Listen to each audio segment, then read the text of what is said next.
Hey guys, it's Tazzy. Welcome back to my channel. Hey, if you're new.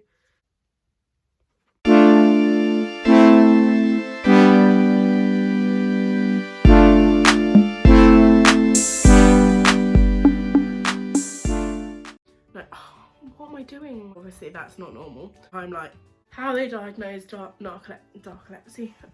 Narcolepsy. I embrace my narcolepsy. This is part 2 of the whole narcolepsy story kind of thing. If you haven't watched part 1 and this is your first time at my channel or something, then I'll link part 1 in the description, but you should probably watch that before you watch part 2 because I don't know, it flows better, I guess. I don't really know. I hope you enjoy the video. As always, comment down below if you've got any questions while you're watching that I haven't answered or you'd like to know more information about or something. But yeah, I hope you enjoy the video. I just said that, but most people go undiagnosed until they're between 20 to 40 years old, and some people go undiagnosed for longer than that. I was fortunate to be diagnosed at, how old was I when I was diagnosed at 14. I started showing symptoms in year 6, so when I was 10 or 11. It was about 4 years before I actually got diagnosed, and I had a diagnosis and they were like, yes, you have narcolepsy, you have something wrong with you. When I was in primary school in about year 10, what am I doing? When I was about 10, not in year 10, I was in year 6. That's when I started to get the extreme daytime sleepiness, so I'd be falling asleep in my lessons in primary school, and I would come home from school, and obviously children aren't supposed to come home from school and sleep until dinner time and then finish dinner and then come up to their room and go back to sleep. I would come home from primary school and sleep for 4 or 5 hours after primary school, and then I would go back to sleep, but I would still always be tired, so obviously that's not normal. Narcolepsy, the condition itself, the symptoms, tend to develop and get worse as you get older. The amount of times my parents took me to the doctors and were like, there is something wrong with our child, she is sleeping all the time, and I was like, there's nothing wrong with me, but obviously there was something wrong with me. I fall asleep the second I get into a car. 30 seconds down the road, I'm passed out, gone. I'm in a deep sleep. I'm a zombie. In England, there's this thing called PGL, which is parents get lost. It's basically when you're in school and you go on a trip with your school for 4 or 5 days, and you do activities during the day, and you sleep in cabins with your friends, blah blah blah. Parents don't come along. That's why it's called parents get lost.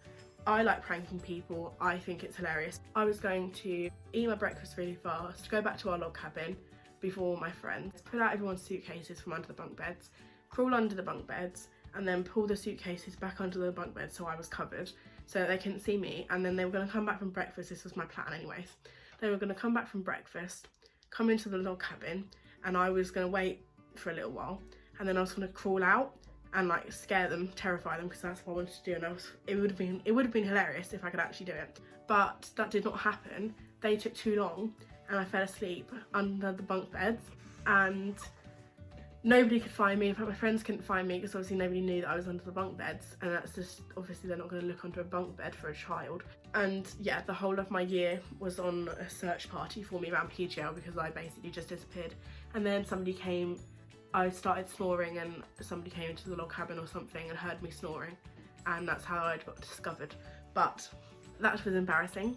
So I started getting the excessive daytime sleepiness symptoms before I started getting the cataplexy, so the cataplexy came on a bit later. So I was going to the doctors several times a year, at least 4 or 5 times a year, and they were just sending us away. They were telling my parents that it was just a hormonal thing, it was something to do with me becoming a teenager, puberty, blah blah blah.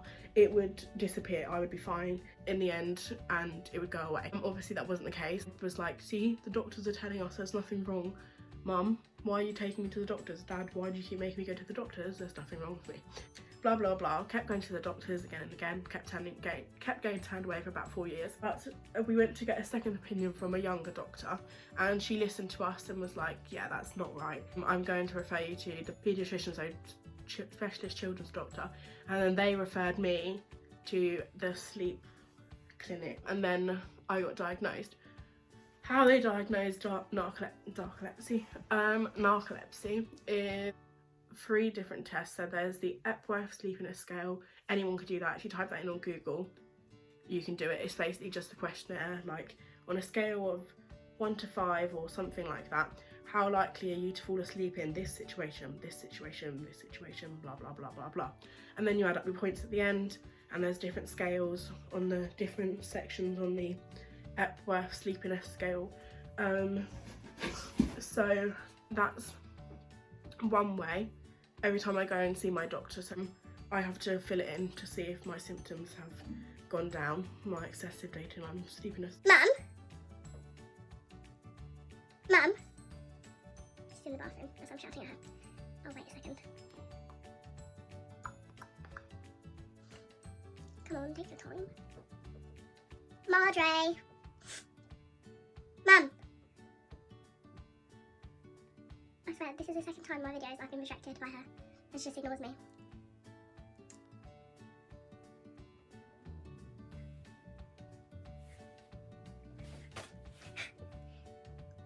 Mum, come here. It's important. It's about my narcolepsy. I want to ask you some questions. Screw you then. Stupid. Thanks for your help. There was 2 different sleep, I don't know what they're called. Sleep tests. Sleep latency test, that's what it's called. So basically, I had to do 2 of those.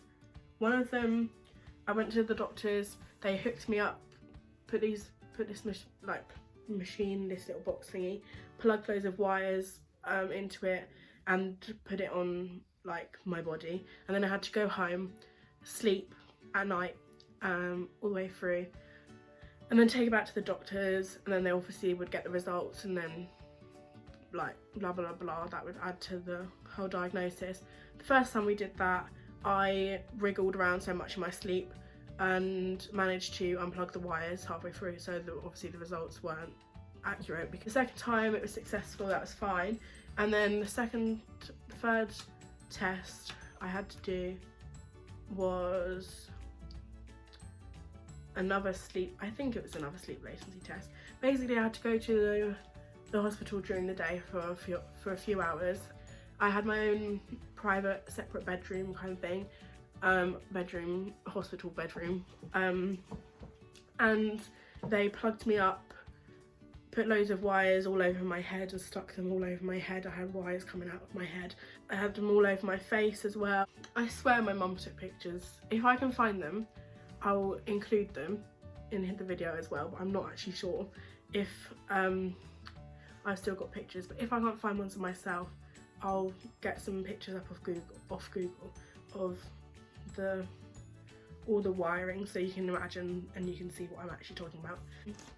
And then they basically came in during the day every like half hour and was like, right Ellie, you need to go to sleep now.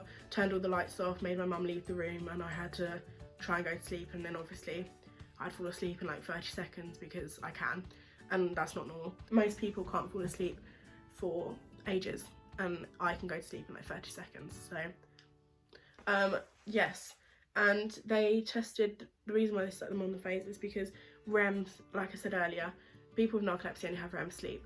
REM sleep is rapid eye movement, and when you sleep in that stage, your eyeballs like go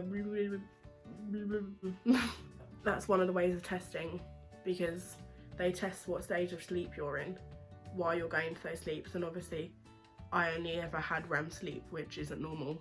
And then they'd wake me up, and then I would do more activities for like an hour, keep myself awake, and then another half hour, and then they'd put me back to tell me to go back to sleep, blah blah blah, and then I would have to go back to sleep, and I could just go like that, boom boom boom, perfect, off we go. And then obviously got diagnosed with narcolepsy and cataplexy. So those are the symptoms I have. I only have the excessive daytime sleepiness and the cataplexy. I didn't get diagnosed until I was 14 or 15, I can't actually remember, but up until that point I had no medication, so I was just living my life as best I could, which somebody with narcolepsy, you cannot do that. Normally if you aren't taking medication, then your symptoms are going to be very more, like a lot more severe than they would be if you were taking medication. So now there's no cure. I can't remember if I said that earlier. There's no cure for narcolepsy, it doesn't exist. So I have narcolepsy for my whole life, unless there's a cure, which at the moment there's not. So, but it's fine because I don't care, it is what it is. It is what it is. It is what it is. Nothing I can do about it, so what's the point of being depressed? There's no point. So I embrace my narcolepsy. It is me. Narcolepsy. I am you. Okay, so that was the end of part 2. Like I said earlier, part 3 will be up on my channel soon. Part 3 is going to be more about like the treatment side of things, the medication, how I deal with it, that kind of thing. But yeah, that will be up soon, so stay tuned for that. Make sure you subscribe if you like this video, blah blah blah. You know the jizz. You know the jizz? You know the jazz? You know the drill. You know the drill. You know the drill. Like the video, blah blah blah. You know, that kind of rubbish. Also, follow my socials. They'll be in the description as usual, but I'm also going to put them on the screen just because an extra like, follow them. I hope quarantine or lockdown, wherever you are, isn't being too harsh on you. I hope you guys are all okay. I'm chilling, kind of borderline between having a mental breakdown, but we're all right, we'll be fine. So yeah, that's that. Bye guys.